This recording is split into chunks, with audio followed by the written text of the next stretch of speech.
people joining a little later. Welcome to the Lunch and Learn of the EWUU Alliance, this time organized by the EWUU Institute for Preventive Health. My name is Martine van der Mast, and I'm the Program Director of the Institute for Preventive Health. In the chat, you already saw that Tirza started the recording, so we are recording this Lunch and Learn and publish this actually also on our socials. So if you do not want to be visible on the screen, turn off your camera. It is totally fine to do that. You can still use the chat.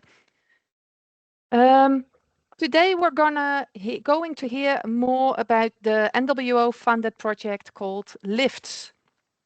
At the end of 2021, NWO launched a funding call titled Access to Care in the Living Environment, focusing on technology and the transfer of care of people to people's own living environment. And I thought that was very inspiring and proposed a certain topic to Kirsten, and Kirsten adopted this in full. So the plan for the healthy lifestyle for low literate teenagers, or the LIFT project, was born. And it is super nice that 3 of the 4 EWUU institutes, Utrecht, Eindhoven and Wageningen, are together working on a project with societal for-profit and not-profit partners, working in this project. The project got approved 2.5 years ago, and now the first results are going to be shared to you by the postdocs or the PhDs involved in this project.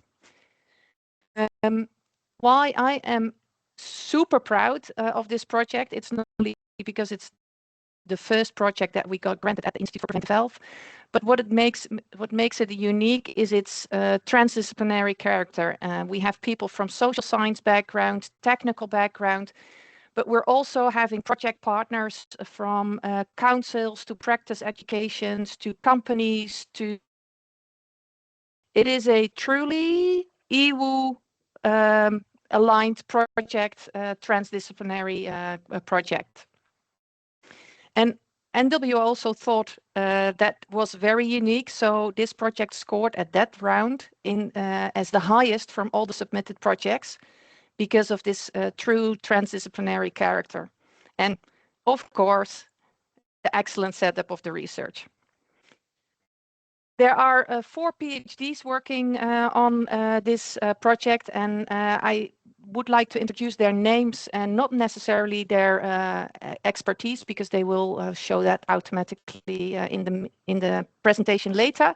So Daniëlla, Madelief, Inês and Simone are gonna present the results. Feel free to post questions in the chat, and at the end of the session there is hopefully enough time to answer those. Otherwise we'll do that afterwards. And perhaps the speakers will answer during the talk itself as well. Daniëlla, Madelief, Inês and Simone, the floor is yours. Thank you. I will start also by sharing my screen. Hopefully it works. Start this screen. And these are the slides. So hopefully you can see my screen, and thank you again, Martine, for the context on the LIFTS project, and for everyone here to join today. Today we will talk indeed about the LIFTS project, but also about it as a use case, as an example of a health promotion project that reveals a common challenge, which is how do we address real life needs of a target population, but still leverage all the technological possibilities that are out there for innovation. And I myself am a PhD working on this research project. And indeed, let's talk about this gap because on one side we have real life needs and lived experiences and wishes from people, from real people that live in a complex social environment and political systems. For example, the praktijkonderwijs students, their teachers, their parents, the school environment and all the policy around them.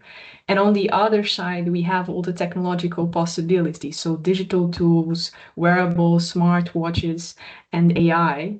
And the problem in health promotion project is that if we focus on the left side, on real life needs, we will end up creating health programs that are fitting the needs of the population, but we might lose sight of a lot of innovation that would be possible and potentially create interventions that are scalable, engaging, and accessible to a wider population in these contexts. If we focus on the right side of the technological possibilities, we might end up with a lot of innovation, but potentially not addressing the real life needs of the population, and therefore these tools will not be adopted by the target group that we aim for, the lifts in the lifts project. So today we want to talk about our approach in the lifts project on how we can bridge these two concepts through co-creation, through involving the target group and also the community and the system around them to bridge these two dimensions. So the students, the teachers, caregivers, but also the societal partners of the projects and all the researchers with a transdisciplinary background. But this is very challenging. So today we will start with me presenting the LIFTS project and the problem, but then I want to ask my 3 PhD colleagues who also work on the project to share some insights and some learnings that we gained throughout our research experience. And with that, we also want to ask you in the end, in the audience, to potentially also share your own learnings or trigger us with questions that will make us think further and again, outside the box. So again, a bit more context about the LIFT study. Indeed, we focus on practical education students in the Netherlands who have a mild intellectual disability. And the assumption of the project is that these students don't have in the current portfolio health interventions that can really promote a healthy lifestyle among them, either health promotion, the promotion tools that are non-technological or technology-based. So our research question is, how can we co-create healthy living among these students using technology that is accessible, engaging, and meaningful? And we focus on 3 health behaviors: mental well-being, dietary behavior, and physical activity, divided among 3 of us, the PhDs. This project, like Martine has already mentioned, was funded by EWUU, the Dutch Research Council, and it is indeed an initiative by the Institute for Preventive Health. And I like to highlight the Healthy Start research line because it really focuses on what interventions or what health promotion programs work best for young people, especially with a low socioeconomic status or other disadvantages, or specific populations, target groups like the praktijkonderwijs students. And I think, like Martine has mentioned, all the projects in this institute focus on transdisciplinary research, and we see this consistently across the 3 universities participating in the alliance, so Wageningen, Utrecht, and Eindhoven, bringing the technological approach. What I think indeed is unique about the LIFTS project is that we bring this co-creation approach. So we not only involved a wide expertise among the research community, but we also involved the target population and the societal partners with knowledge on how to address our research question in addressing it. And hopefully it helps to bridge real life needs and the technology possibilities out there. Our work has been divided across 4 work packages formally, but I think mostly in 2 stages. First, we focus on the how to co-create with the students and the community around them. And we learn that by doing it. We learn them by involving the students and the schools in understanding their real life needs, their wishes and living experiences across the three health behaviors on the left. And we are currently at the stage where we are trying to gain from that knowledge to adapt and create or co-create technological tools that support these three health behaviors. And we then will move on to how to implement the output of this co-creation in the real life context. And before we start discussing the insights and learnings we got from our research, I also want to introduce the broader research team. So Kirsten is our project coordinator, but we have a broad research team that is supervising also the four of us on how to do our research in a transdisciplinary way. And I think you can see from the university that we are quite well distributed among the universities. And I think this community is so small, so you might for sure recognize at least one name from this list. But today we will focus on a discussion by the four PhDs working on this project. And I think I already introduced myself, but I'm indeed working as a PhD in TUI. So I bring the technology possibilities also hopefully to the project. And I would also like to ask my fellow PhDs to introduce themselves. So if you could tell us a bit of your research topic in a few words, that would be great. Maybe we can start with Daniëlla on the left. Yeah, hello everyone. I'm Daniëlla, and I'm also one of the PhDs on the LIVES project. I'm working in Wageningen, and I'm mainly focusing on the participatory research process and how to do that in a meaningful way. And then on the implementation side. So that's the focus of my my PhD. Thank you. Madelief. Yes, thank you. My name is Madelief, and I'm also working from Wageningen University. I have a background as a dietitian and a nutritionist, and that's why I'm also doing this PhD and focusing on dietary behavior. And we're specifically looking how to stimulate healthy and sustainable dietary behavior in practical education kids. Thank you. Simone? Yes, hi, my name is Simone and I work as a PhD in Utrecht, but I actually have a background in industrial design at TUI, so from one EWUU to another EWUU university, and my research focuses on the mental well-being, more specifically on identity formation and social emotional learning within mental well-being. Thank you. Then I think I can also give a bit more detail on my background. I studied in Portugal and did biomedical engineering, but I really like this health promotion context. So I bring more the technology approach and how we can personalize the digital tools for this target group and how we can potentially use AI assisted tools to also help the teachers who already have not a lot of resources and not a lot of hours on them to actually implement the school programs without a lot of effort. So that's it a bit about the round of introductions. And I would like to open the discussion about how we can do co-creation in practice. And I think I can remove the slides so that you see our pictures a bit bigger and that we don't have more noise around us. And I start with a question for Madelief, because I think I can take your... Sorry? I just suggest. Okay. Yeah, but I think I can take your first research study as an example of how we tried to co-create with the students, so involve the students in understanding their real life needs and wishes and lived experiences, because you focus on the dietary behavior, and as researchers we commonly use a lot of questionnaires with written text, and with this target group we got the message from the schools that this target group really doesn't want to receive questionnaires and it's hard to validate their answers. So use a very creative method co-created with the school teachers on how to ask the same questions but in a creative way. And you use photos, which is basically their language nowadays on how to communicate with their friends. I think that's very creative. So I hope you can share a bit of how it was the process to co-create the photo voice method with the teachers, and also how it ended up resulting with the kids. Yeah, sure. Well, the teachers first said you have to really get to know the students, so please come by at the school and we can have conversations and you can sit in the class and really see how the class is going and what kind of courses they have.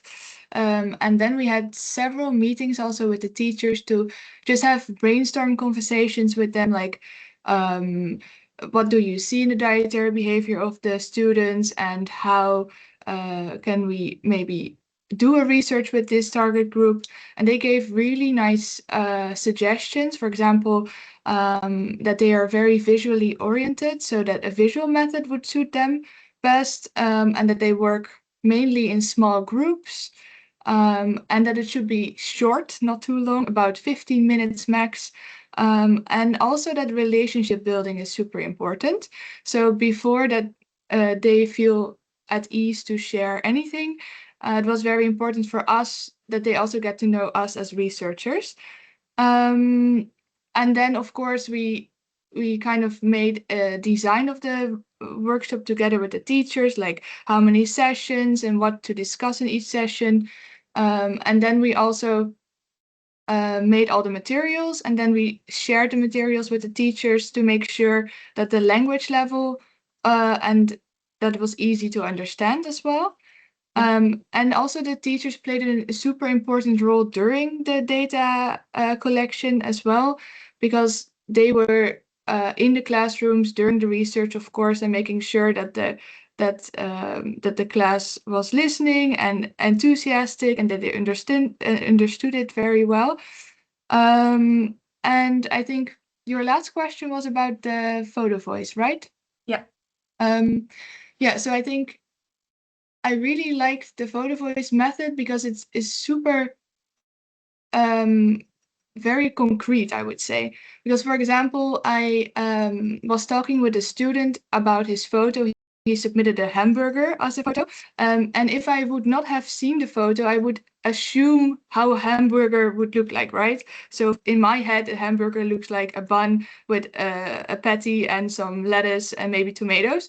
But then the student showed his photo and it was just only the patty, the hamburger itself, with no bun and no tomatoes. So I think that really illustrates how concrete the methodology is and how specific it also is. And you could really ask specific questions as well, like how did you make this and what is on the picture, or what is this part of the drink, for example. So and then it was also easy for them to explain what they made and how they made it. So I think that really helped. And I think it's also a very versatile method. So you can take pictures and they can discuss the pictures, and it also gives a voice to the students in sense that they can determine what they take pictures of, and they can also determine what pictures they want to share and want to discuss. So in that case, they kind of have ownership over their own materials. And maybe last thing, what is also very interesting, or maybe a lesson that we learned, is that they in the first round they showed us the pictures and we talked about them, but then they gave us feedback like, oh, it was a lot of talking, can we maybe do something with the pictures? And that totally makes sense, right? But for us as researchers, this already felt like very experimental and very practical. So in the second round, we did 2 rounds of interviews and photos.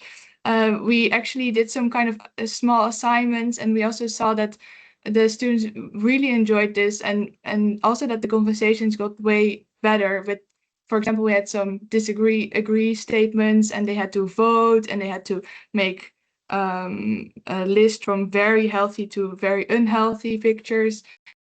So I think we learned that some things that are very practical for us might not necessarily be also practical for them. So that's very nice, I think. Yeah, I think thank you for your input. I think something that I'm also thinking about that you shared before with us, the PhDs, is that the photo voice method was not only involved in the school environment, so they could bring photos from what they did at home. I think that is a very clever way to give them a voice of also what happens outside the school environment. Yeah, we had loads of pictures of kitchens and fridges, so that was very interesting to see. Yes, thank you for sharing that. And I think it's indeed a good example of a practical exercise that we thought indeed was very practical and hands-on, and then ends up not being practical enough for students that only do or mostly do practical exercises with their own schools. So they're used to cooking, exercises with wood, fixing cars in some of the schools. Exactly. So I think what we think is a practical lesson is for them still a theoretical lesson, and that is a learning for sure. But I think on this topic of learning how to do co-creation, again, I jump to Daniëlla, because the three of us, so myself, Simone, and Madelief, we were working on trying to understand the students' lived experiences, while you were trying to interview us on about this process of how it was going. You also interviewed the students and the teachers of how it felt to be involved in the research process. We are also chatting among ourselves for months on frustrations. This really worked. This was a total mess.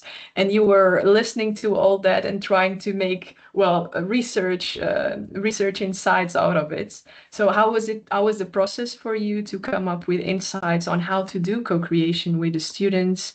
And what would you say are the three top insights of how to do it? Thank you, Inês. Well, yeah, you described it earlier, I think, on how I did this research.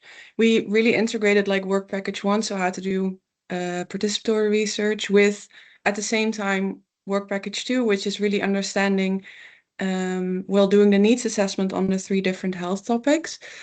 And basically, after like the students, the needs assessment was often framed as a sort of like project week to students about healthy living, or you're participating in a research project. And in the end, we did sort of like a reflection or evaluation with the students, using posters, if possible, with like a happy smiley and an unhappy smiley, asking like, hey, what are things that you liked? What are things that were difficult? What did you learn?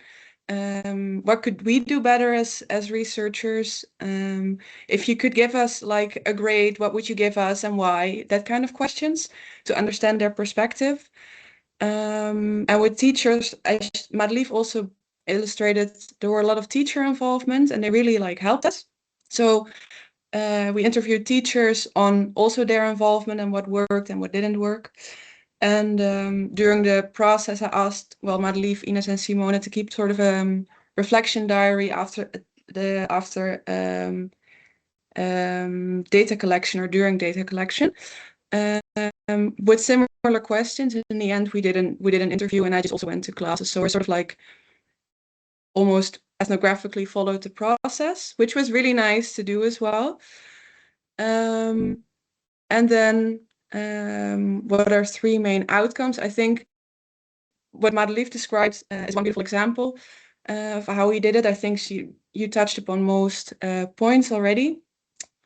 I think one of the most important points is to make research meaningful, is tailoring also the methods in the research process to the students. So this project, I think, really showed the importance of inclusive research methods, in the sense that you can have like a beautiful validated questionnaire, but if the students have difficulties understanding the questions or have maybe find it challenging to read the questions, how useful is a questionnaire? So then students really said like, oh, we would like to do practical methods, creative methods, very interactive, also a variety of methods in small groups, and the importance of visual methods, such as the photo voice method of Madelief.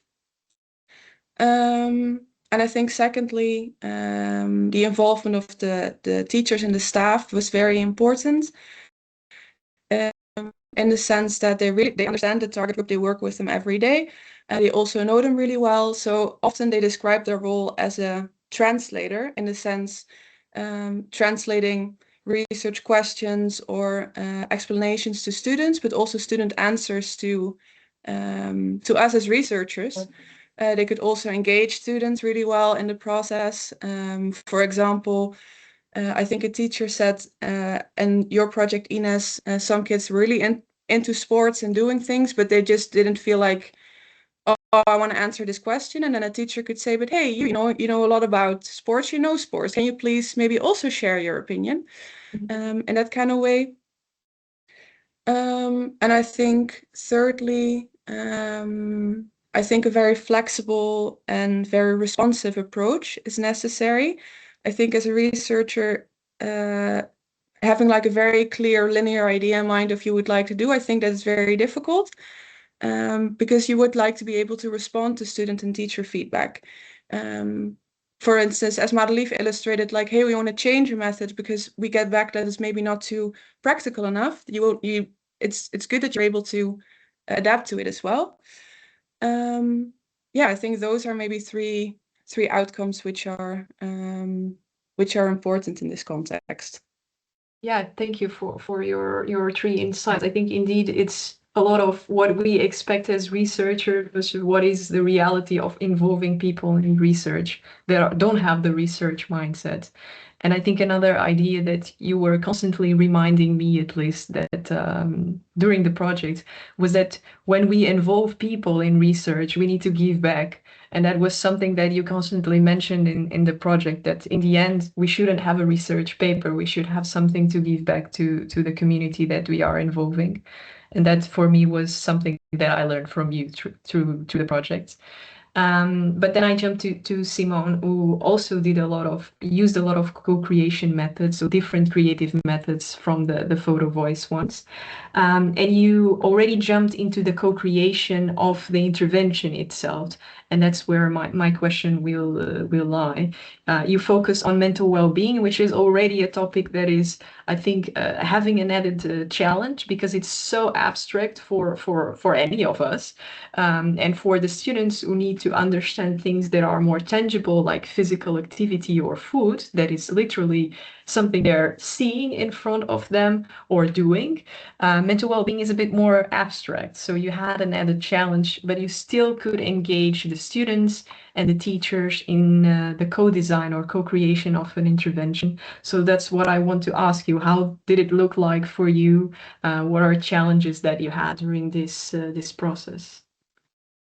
Yeah, it's a very good question. Yeah, so I think the mental health or mental well-being term is indeed, it's such a big term for indeed any of us, and especially for these students, but also for teachers to understand what does a mental well-being intervention, what could that look like? So throughout my PhD, actually, I've gradually trying to make it more tangible. So I started with mental well-being in the first year, and then through the assessing the needs, made it smaller to more identity formation, social emotional learning, and then today I'll highlight a bit how I continued with that identity formation, and then the co-design process for potential intervention for that. And co-design here is not only with the target group, so the students, but as well with their educators, because of course, if you're designing a tool used in a school, there's multiple users, there's students and there's also teachers. So I tried to make an approach in which every type of participant in this process would be empowered in sort of the most appropriate way in the co-design process. So if you have identity formation, which is still quite a big process for adolescents to go through, I identified multiple needs in the first phase of the project. So you can either make an intervention to help them explore options. So let's say explore courses in the school context, explore social relationships, or explore leisure time activities. But you can also focus intervention more on commitment. So committing to certain directions of careers within the school curriculum, or committing yourself to certain friendships or social relations within your family, or committing yourselves to certain leisure time activities that you, for example, start doing weekly rather than just occasionally. And that's still 6 directions, right, that you could design for. So here I empowered more the teachers in the co-design process to prioritize what would actually be most important for different kinds of students, because I also identified different development profiles throughout the school students. What could help each development profile the best, and then they made priorities in that through a poster-based activity, so also more of a visual method. And then once I had those priorities, I actually went to co-design with the students themselves. So they got one specific challenge, let's say, to design, for example, how can we help other students in your school explore more leisure time activities, which is a much more tangible design activity than design something for mental well-being. So throughout these different steps, I got to co-design with them, and I did that as well through visual methods. Where we used a poster with an adapted version of Game of Life. So Levensweg in Dutch, maybe some of you are more familiar with that term, where they would collect components of potential design. So let's say a certain technology, or where would they want it to be implemented, and with whom do they want to use it. So for collecting these different components, they could sort of make their own design, let's say. Yeah, so that's a bit how that process went, that they got to co-design without necessarily having to dive in a very abstract question of mental health. Yeah, I think a follow-up question is super interesting, because I already saw some outputs from you with the gamification. So I'm curious how you got from those co-design workshops to the game you developed with your master student, I think. So that was super interesting. So how did you bridge from what the teachers mentioned they would like to see in an intervention to actually using such gamification approach? I think that's super interesting. Yeah, so because we use these very tangible components of a design, so the students could choose, for example, a certain technology. So one example that we indeed are currently working on developing more in depth is a group that wanted to use VR to see a virtual school, and in that virtual school try out courses and maybe careers that fit certain courses, so they could really explore and maybe commit more with more certainty in their school curriculum to certain career courses. So that's one of the examples. Another example that a group said they really like ChatGPT, which is interesting because it's a very linguistic technology, whereas we know that they're not too much into their linguistic interventions usually. So they wanted to use a ChatGPT, for example, as more of a recommendation system for leisure time activities, that it could suggest different activities to them based on activities they already like doing. So because they collected those components, they had very tangible ideas that you could basically literally make according to those components, and then start evaluating with them. So I think that's sort of the phase of the project I'm now in, is trying to pick and choose sort of these ideas and make one coherent, testable intervention out of that, let's say. Yeah. And then, for example, I had to start entirely from scratch here. But Inês, I actually want to ask a question back, because, well, with mental well-being, we didn't really have an existing program at hand that would fit the students.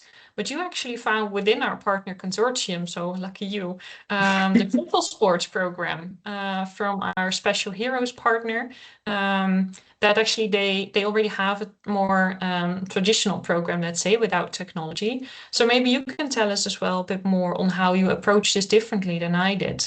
So how did you identify and work with an existing program as opposed to more starting from scratch? Yeah, thank you for also your question. I think for me, indeed, lucky me, I had a societal partner already with a very good intervention that fitted exactly the real life needs that we derived from our first study involving the students. And the students wanted something that was fun, really varied across the weeks, not always playing the same sport, something that did not require any skill to enter the program, and something that was just at the school after class that they could just pop in and jump and help also co-create the activity on the spot. And that was something that we picked up upon with Special Heroes. And we realized that they were using physical cards, so in printed cards with ideas of sport activities like football and dodgeball. And on the spot, the teacher was trying to come up with ideas on how to combine these two sports to create a sport activity for the day or for the week after. And that indeed required a lot of manpower and creativity on the spot to come up with ideas. And what we are doing with the Shuffle Sports program, which is the name of the program, is try to create an AI assistant that can help come up with ideas based on these cards that are now digital for the students. So I think how we bridged how we bridged the real life needs to the technological possibilities is that we try to upskill the Shuffle Sports coordinators and the teachers on how AI can help them. So we gave them also physical cards on tasks that AI could do for them. So like generating activities, identifying material available at the school, and they combine all those tasks and came up with a system or a prototype that would be helpful for them. And we are now at the stage where we want to test them. But indeed, this is how we bridge real life needs to technological possibilities. I think we already shared a lot of insights among the four of us. So now I would like to come up with this takeaway message that is indeed the way that in Lifts we are trying to bridge real life needs and technological possibilities is to involve the local community, the teachers and the students. But indeed upskilling them sometimes is necessary, and coming back to them to give something back is also necessary and important to have that impact in real life that we want. But I now open a discussion to the audience if we want to ask any question, share also some learnings from your own projects or research that you have done before. So thank you for listening to us. We already yapped quite a lot. And thank you for the other PhDs who contributed. Yeah, maybe I start off with a question. I was wondering, how did you experience working together with other PhDs and perhaps societal partners that have not the same background as yourselves? So how nice or bad was the transdisciplinary collaboration? Yeah, I think Simone, you can answer. Yeah, there was directly an example in my mind that I think that really shows our nice collaboration. For example, I have a background in industrial design, so really more these design methods. And Madelief had more background in dietary behavior and really the behavior change aspects. So we actually worked together on the setup of our study setup, where of the co-design sessions, that it will be a nice, good design method, as well as actually content-wise have more the behavior change questions in there. So I think that's a very tangible one that directly came to mind. We really collaborate because we are in similar work packages. We have the same challenges. We have different health behaviors, but very similar questions. So we regularly work together. We have a monthly work day where we collaborate on, well, different tasks depending on the phase of the project. Yeah, so yeah. And maybe to add to this, that we always have, I think a challenge would be that we have different vocabularies. So we can talk about a pilot, for example, but that means total, or technology, or any big word that means totally something different in another field. So we are also spending a lot of time like, do I really understand what you're saying, and what do you mean with this? But I think after 2.5 years, I think we are still exploring, but I think we now also with the monthly working sessions and stuff, I think we're getting there slowly. Yeah, I Nice- think I nice agree to with hear. with Madelief in the sense that it's very nice, and I feel like I've been learning so much. Also, Mhm. I have a background in anthropology, so I have like no technological background. So it's very interesting to work with people who have, because you learn so much, and also that you can ask all these questions that you might have. But at the same time, it's super challenging, as Madelief said, with yeah, but sometimes you're having the same conversation, or you're thinking you're having the same conversation, but then you're actually not having the same conversation while you're using the same words. So yeah, that's challenging, but also very much a learning process, I think. Yeah. And fun Yeah. as well, because otherwise you don't really learn new things, I guess, if you're staying in your own bubble all the time. So Yeah. it's Nice. And as a closing remark, what is something that you learned that you want to give to other researchers that also step into a transdisciplinary collaboration?